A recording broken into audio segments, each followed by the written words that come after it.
Mua ona usid vi inga malfaftai li tatu tapa au fasina langi. Tatu tumafa langi le atua sisi yese.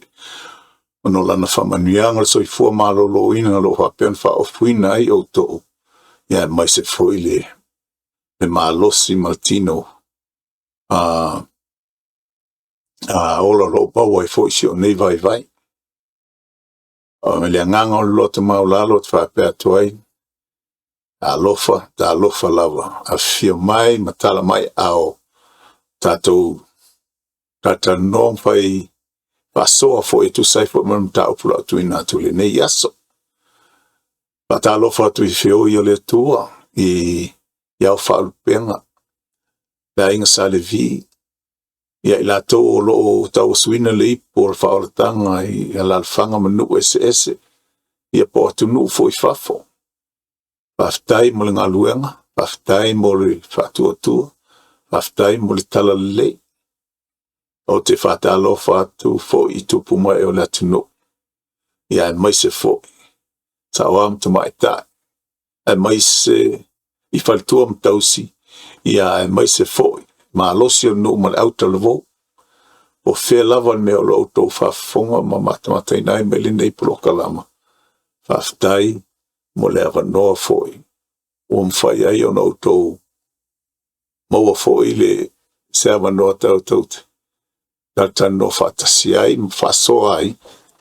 E tu sai foi ma le mata upu o le auta tu inatu.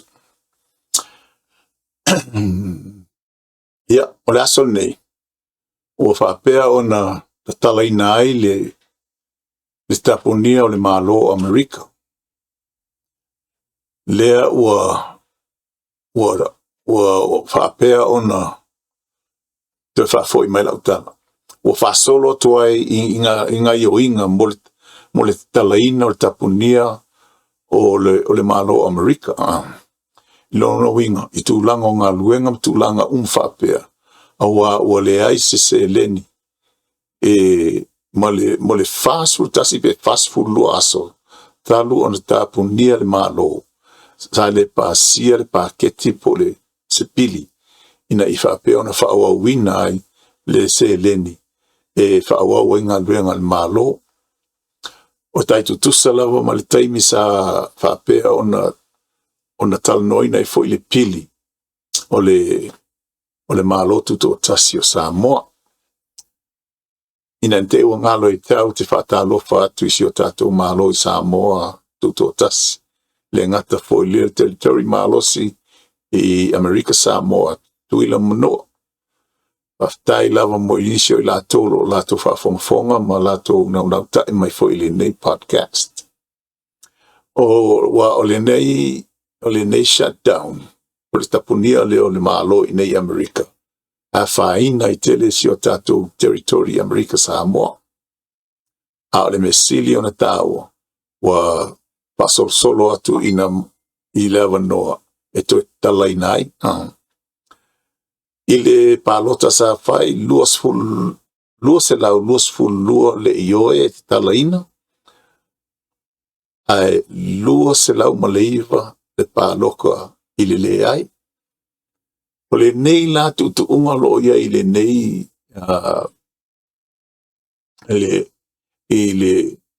ile te talaina leo le malo, wana as a short term, mo sina taimi pupu.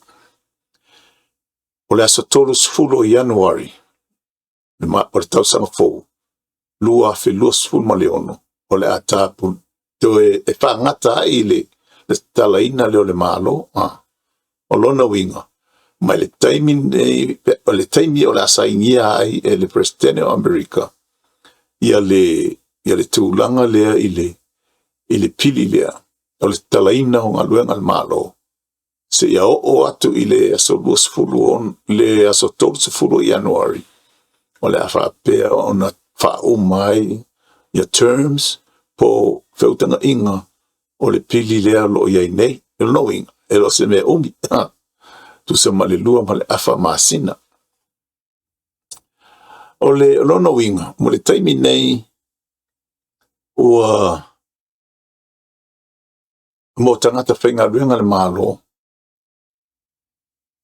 ia ua toi tongi latou a whai po e ni tongi ele i tongi ina mai pe fiangi pe period ele i tongi ina o le afa pea o na tongi umalawa i le taimi nei ai ele ini o mauluma atu le luma la utala ai tauna va pe atu o le paloka le ngafai lo le House of Representative o le konkeles le ia le luose lau lusu le ioe luose lau malei ai o la fofoina o la tuinatu i lunga i le fale maulunga o le senator o le senate mo le pasia alo ia le fatuatuanga atoa o no nisi foi o le se tasio parti sa te lava foi le pili mai le tua democracy o le Democratic Party o la fa pena au fatasi ma le Republican le talaina o le malo ina ia tu fa wa nga luenga atangata ia la to matanga luenga lo nga lue la le winga nei mea yo la to tongi matangata o matanga luenga ese uma o le fa pe talaina pe yo no to fa fonga matato le tele o famala va le famala inga o cancel a po o le fa wa wina pe postpone for ona o le lava le fainga luenga le ngata ilea la traffic control o tangata i o lo ngā lulu i lungo tawa fa landing in ma ia valele ma so i le se atu por taxi ofo o valele se tono ma valele ai mo le taimi lale nei lea ua tatala ina o tatau on to mai umatangata wa sa vaia nisi ono le lava tupe tongi ai le tangata fainga luenga o isi lato fa ma mulu lava lato i lunga lato fufuanga a le kongia ia le sime la fainga luenga i fua au mea na o le ia i tele o le ato tala uma ia malava alele tangata fainga luenga ai ma fa pea ona toi fa fo il mea ona masani ai o pisinisi lai ti uma lea sa fa moe lunga ini vai ngase le ni mo le malo ia la fa pe fo io na fa fi ina to tala fo ilato lo no wing o se tala le tele nei tu langa mai se contractors lo haya inga le malo e fenga luenga i lalo fenga nga luenga le malo o lea o mo fo le no e to fa wa wina e pe ala tonga luenga o mo se le ni e tu ai o se tala le tele nei tu langa ai pangalea wana o se taimi ele tu ma wana o se pili ele tu ma wa pe ona masani ai aso tos fulo januari o le afa pea ona whaangataina ai le nei malian o le vaianga lua o le nei mtao o le ale le tāua le nei tapunia o le malo o le shutdown, government shutdown i ai tātou umalava o lo iai tono no foi o se kisengi matangata lo nofo tono le malo Amerika te lelo na whainga i le shutdown ma le po o le tapuni o le malo le ngata le tamao a inga le economy ua tele le lusi bilionga tupe ua le maua i le vaiaso ia fika ko fast food lua ia kusa o 5 vaiaso tu titia ongo vaiaso o afoio o tapunia le malo ia pidionga fia pidionga e maua le vaiaso e kasi o se lau pidionga o vakulunga ia fakele ia o to atele tele na seleni o le si tulanga o a faina I tele ia le name mill shutdown, government shutdown. Le pe ono no toi momo. Tulanga o famalanga inga I valele. Le ngata I le tolopoina o malanga. Ia a le ngata fo I lea. O le wakia so ato otoa le lava ia. Tangata whainga ruenga. E le ngata I te tonu lava o le malanga le a maise lava tangata whapitoa. O loo ngā lulua I taua. O malai valele. Mo le fa landing ino o valele. Ma le toi taxi a foilea. Ta ua tele na ina ia awan eini. Fa lave ono a whainai. O le si mea a whainai tele le shutdown al malo. O nai tangata matutua ma lato pengifiki mo. Saunga le mu. Tupe mo o mai I pengifiki mo saunga le mu. Wa o mea nei e te tongi ale malo. Ia. Ia tea. Lo kalifai pengifiki mo de. Ele ia ise se whaale tonu o sa maua lavana. Ele I klalu mai ona whalinda uninga. O te lo te le ilo ia I po iei nisi na whainai. Le tūlanga le Social Security ma benefits. Compensation. Le mo I mātou ia sa I te tono le malo. O ainga uma lava lea e whainga luenga o lato tangata por tama, por tina, por whana o lea. Inga luenga ale federale, por le federal. O I la tona ale asili o na whaina. I tūlanga se leni e so soani ai. I tongino o lato pili. O le vai, o le kise, o mea tau mafa, o ta avale, po le ala vale pili. Yo foi lai por kalama le so soani ta wotele le so soani ia le ia tūlanga o pe food stamp inisio skeke ma to ia faina la vala to ile tūlanga ile name shutdown ele se tūlanga fa polo kiki voile le fa ka kifang o se mea moni o se mea mo ilava ma ua faina tele mo tinga ina tele le soifuanga o tangata o le atuno ile taimi lava na amatai le vanga tolu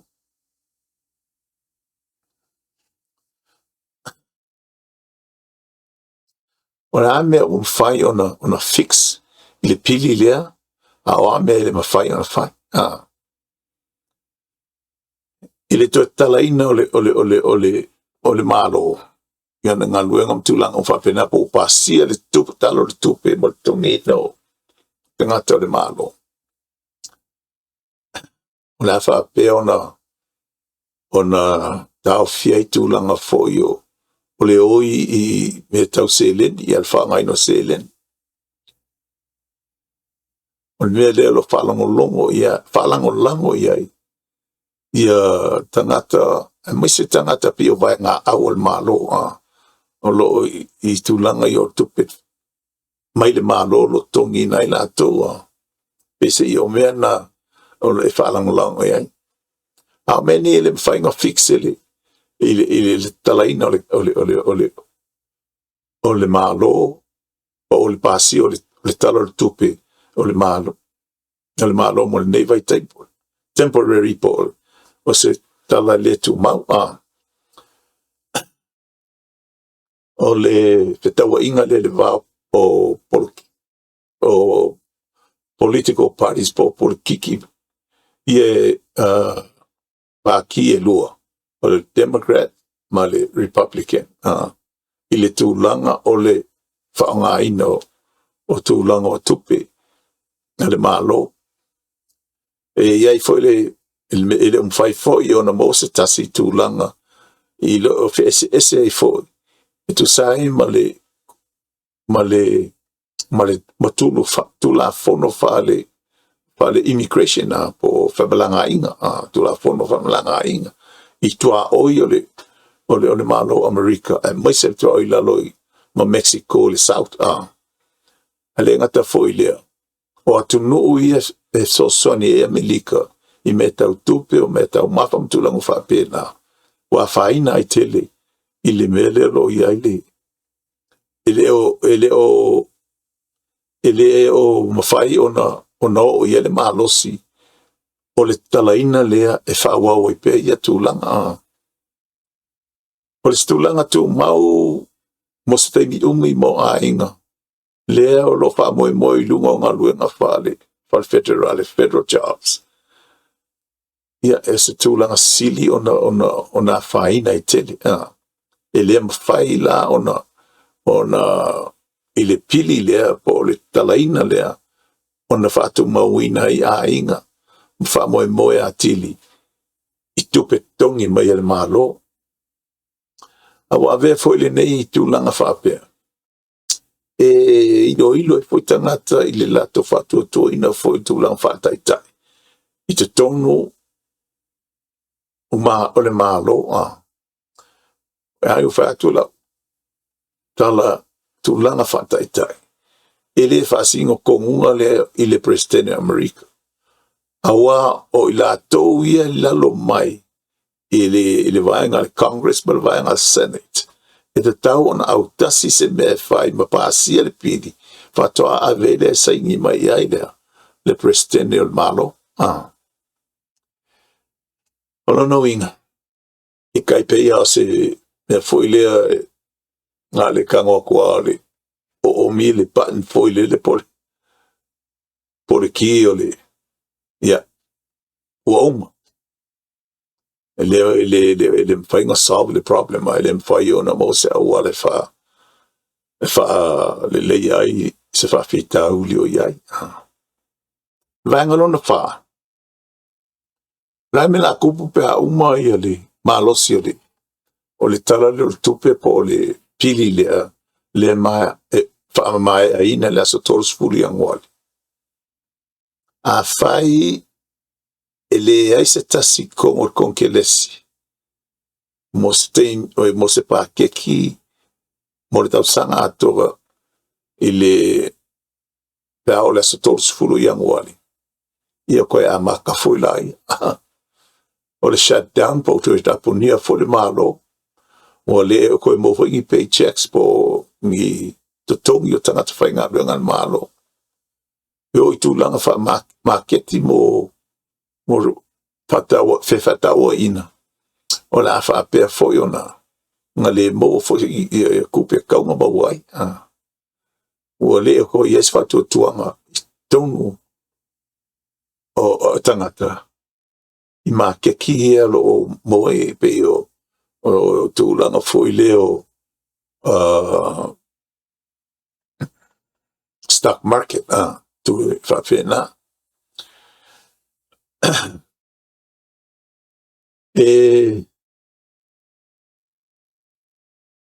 o le a whapea o ngā koe whao winga foi nisi maa singa o le a whapea o ngā tolpo inai foi tūlanga o whaionga o passports tūlanga o claims o tangata po lato penge fiki ma saunga le mo ma tupe o mai se lau mātutua lea lo maua ai mai penge fiki ana malo to e fo I lava me sa iai a o le I kalainga le nial malo I le na umatu ne mo lua ma da fa ya so pa ma la so todos fulu I Januari e va tu ai lai o la se message was fe au o fai lo atu ile langi o Amerika e le o nga tusa tangata e se le mea lai kwa ese no winga o le fai le fa upunga foi le masangi a tatu le Papritania divided we fall united we stand divided we fall o le mea na la baba ai mai tangata iwa I makua fe se I lava o do lea o no man fa tamo fai lea ina ia fa mali ina fina ngalo o lātou lava ia lo tai whaia le malo. Ma lātou makampangi, makangaka o lo o lango i nei lātou. O se tu langa kai peifo i ao o le mea o lo tātou o isi o tātou atunu i Samoa ngalua. I lo experience po ngasani mai tu langa wha malo. I mea wha pēdei. Now, keep your people mission ready. Lono winga. Polea. Ia tamua whai lava oi. Io lava ta. E mai se tono lo a inga. Ina ia whai se whainga. Ia tupu i fu me whapene. A o lae o lo iai. Ni levea e whao. Ani ai. I le taimi o ki munga. Ia po kai me ole. O whainga ta pei ona iai le kapungi o le malo. Ka kau lava. O ale mea le sili ona mtau tia ia o nga fale milikedi. Keep your unit or your people, your troops mission ready at all time. Mai le si karanga le milikedi. Don't leave your post. Lono winga. O le a lava me tupu. Awa ne e alu ese ma le mea o loo. O na tu ina tu e tenga lue ai. O le mea maalia le nau whaalongo le tala sa o whaalongo iai. Lea nau mata i le tala Newsom i nei e Amerika. Na whaalongo Lord Trump. Le koa kele o kangaka e whenga renga le air traffic control. O le to a koe whenga renga o whaime o lengi e le kongi ala kou. La mea o whaia Trump. Mai whaia Trump le pili. E avene pauna se fulu a whetala ale tangata. E le i misi ngā ruenga lae lava e sau e whainga ruenga ma lango i le tamo whainga o le ngā ruenga le whale malo ai maise lava i air traffic control o le mea nā lelo iai o le maua se fulu a whepo le pōngesi whapopo i mahala tō tutongi pe lua paycheck i ale i maua ma nisi penge fiki lava o lo maua ai ia o le whapea o na whamunei nei lato. So that's what he mean. Don't leave your post. Ia ta ma whai lava oe ina ia whaia se tū langa i le leia i lava lo oe sector. Pape o lo aing. Sefing ngai se leng. Sefing. Po lava me tau welfare me ai Awa also mai lo tu langa whapea. Ie leila o stato mea whai. E toi pa lava tato i lunga. I mea sa o tato no fosa. O ono tato saunia. E so soania il tato aing. The government shutdown is the opposite of readiness. Tono winga. Ole tapungi al malo. Ole whawhea ngai lea male tu langa o se sao ngiungi lilei. It breaks trust, weakens communication, and distracts leaders from threats. Leto is fatua tuanga. Wa whawaiwai foi tu langa o le foi fesota inga communication. Ia le ngata foi lea. O le ave se foi li whakukuanga kangaka. Ia ila tolo te ia le malo. When leadership stalls, the entire unit, the nation pays the price. Lono inga. O le mafua anga le ua kupu. Ona o tai o le malo. A lea la safai le tinu atua. So, o tu langa la lea. E iei, e mwhainga apalai iei, training whale medikeri. O le mea la umena le whai tona sio mātou ainga. Ina o sau la le shutdown al malo. E le sau pole iai. Wa lo le le mātou welfare. Lo le foi le tu langa o le. O mea ai te ua mātou. E le ngata foi le. O nai se le ni wha polo. A wā foi tu langa whapea. O pe o na o ne iai. Ile tātou ia Samoa ia maltakako wa'ai ai. Samoa o lātou silafia lea o ngā tele, o le tūlanga lea o le tāua o le tūlanga whai o se meina ia tūmau. Ile pa ole foi le whai ngai a malepe kai au pokara o le whai aso. Tātou I lo le tāua o le tautua au na atu. Tātou te ilo le tāua o a tātou mata whaioi, o le tamā, o le tina, o le whanau, a inga atu. Tātou te ilo le tāua o le puipuia o tātou a inga, no umala le whanga.